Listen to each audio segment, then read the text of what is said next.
من لاعب عادي إلى واحد من أفضل اللاعبين في كرة القدم.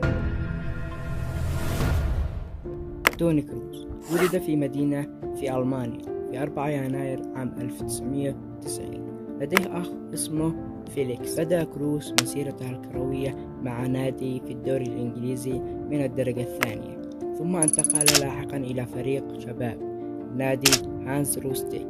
انتقل كروس إلى نادي بايرن ميونخ للشباب في عام 2006، وكان كروس قد غاب 40 يوم خلال العام الدراسي بسبب التدريبات. الموسم عام 2007 في سن 17 عاما تمت ترقية كروس إلى الفريق الأول من بايرن ميونخ. لقد بدأ بداية مثيرة في مسيرة الدوري الألماني، حيث شارك لأول مرة مع بايرن في 26 سبتمبر عام 2007 في الفوز 5-0 على إنيرجي كوتبوس، ومرر تمريرتين حاسمتين في غضون 18 دقيقة من مشاركته كبديل.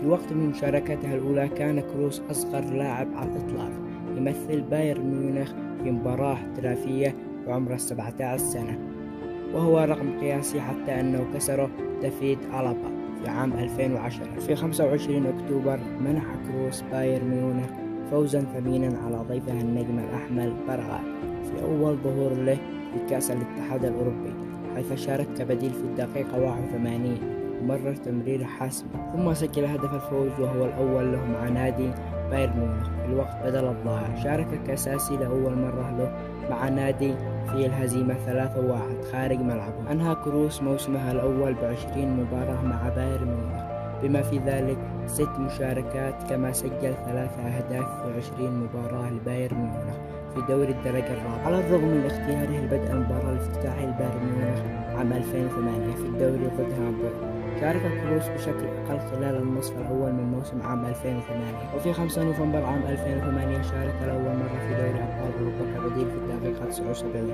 ضد فيورنتينا في المباراة الرابعة من مرحلة المجموعة. في 31 يناير عام 2009 سمح بايرن ميونخ لكروس بالانضمام إلى باير ليفركوزن على سبيل الإعارة لمدة 18 شهر لاكتساب خبرة الفريق الأول. شارك لأول مرة في 28 فبراير كبديل في الهزيمة 1-0 ضد هانفورد. 12 ابريل شارك كأساسي لأول مرة في الدوري الألماني مع باير ليفركوزن وصنع هدف التعادل. كروس قدم أجمل مستوياته مع باير ليفركوزن، وهنا تنتهي الإعارة ويرجع كروس إلى نادي باير ميونخ. ومن هنا بدأت العروض تتهايل على توني كروس من جميع الدوريات الخمسة الكبرى، وأول نادي يتفاوض معه باير ميونخ هو ريال مدريد. قبل انضمام كروس إلى ريال مدريد كان لدى كروس عرض للانضمام إلى نادي مانشستر يونايتد بعد الاتفاق على الشروط مع ديفيد مويس، ومع ذلك بعد إقالة مويس واستبداله بلويس فان خال قرر المدرب الهولندي عدم التوقيع مع كروس في وقت قريب من كأس العالم عام 2014،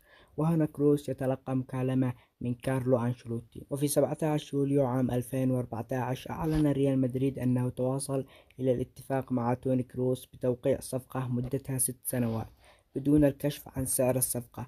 ذكرت الصحافة أن كروس كلف النادي ما بين 24 و30 مليون يورو، ومن هنا تم تقديم توني كروس لجمهور ريال مدريد، والذي حضر من الجمهور 8000 مشجع. لعب توني كروس أول مباراة له ضد نادي أشبيليا في كأس السوبر الأوروبي في 12 أغسطس عام 2014، وفاز كروس بأول لقب له مع ريال مدريد. كان كروس جزءا من ثلاثي خط الوسط مع خيميس رودريغيز ولوكا مودريتش، الذي قادوا ريال مدريد للفوز ب 22 مباراة في وقت متأخر من العام. في 8 نوفمبر سجل كروس هدفه الأول مع ريال مدريد في الفوز 5-1 ضد ريال بيتيس على أرضهم. في ديسمبر ساعد الفريق على الفوز بكأس العالم للأندية في عام 2014، وتصدر قائمة أكثر الممررين تمريرات حاسمة في البطولة.